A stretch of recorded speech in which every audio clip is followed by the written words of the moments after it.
Hello everyone, welcome to my new DVD on basic chess strategies, which is aimed at players who are new to the game but very ambitious to improve their level of play. When you're learning chess, you'll be taught how the pieces are moving. You'll learn relatively simple tactics like double attacks and pins and so on. But once you are familiar with that, you would like to learn more, as chess has much more to offer than that. And in this DVD, I'm going to make you acquainted with positional concepts. After a short introduction on each piece, their strengths, their shortcomings, we are going to zoom in on the pawns, because the pawns are the soul of chess, and they will give you a lot of information how the pieces are actually moving, which piece is good, which piece is bad, and how you can improve them.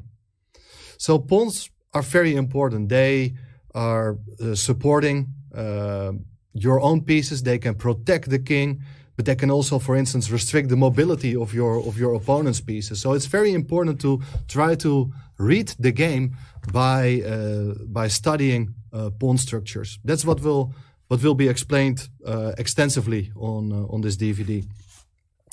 After that, we have also discussions on how which type of pawns are good, which ones are bad, and not only the pawns, also the squares around it. Because when there are weak pawns, there are also weak squares, and we will learn about what a weak square is, how you can make use of it, how you can defend against it.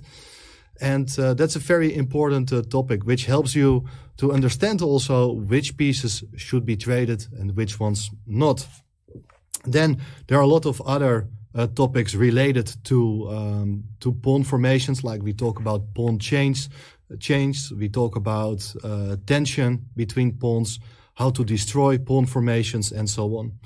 So that's a very important topic. But it's not only about pawns, of course, because otherwise maybe it would be a little too boring. No, chess is fantastic, guys, don't worry.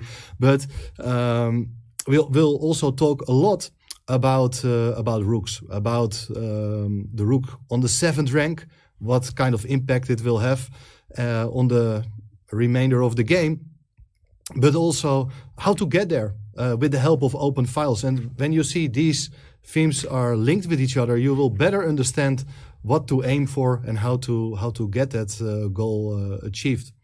So we talk about open files, which also has to do a lot with pawn structures in itself. But with open files, we will discuss how to open a file, how we can benefit from it, when to keep it closed, and well, how to make use of it eventually. Then at last, we will also have a topic on how to make a small plan. Like very often in chess, people are just focused on what is going to be my next move. And that's of course very important, but sometimes it helps you also, to think, okay, my piece is not good. How can I improve it? Where I want my piece to be there in 1 or 2 moves.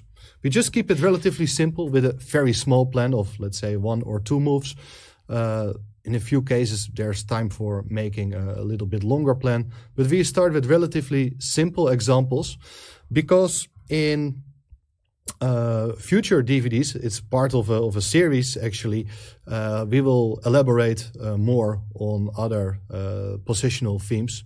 Not going to reveal too much about it yet, but definitely we will build up the level. We start relatively simple in this DVD for those who are kind of new to the game, explaining the definitions of weak squares, pawn structures, etc. But as I will promise, the level will definitely increase. So, well, I'm looking forward to get started. I hope you as well. Let's have some fun. Last but not least, after watching the introduction examples, I would like to invite you to join me in the interactive format. I've selected more than 75 examples, with some of them even with multiple questions, and then it's your turn to show your skills. So I think that's a pretty cool feature, the interactive format, and I would like to challenge you to try it out. It's going to be good stuff. So let's have some fun, and let's get started with the first example. See you there.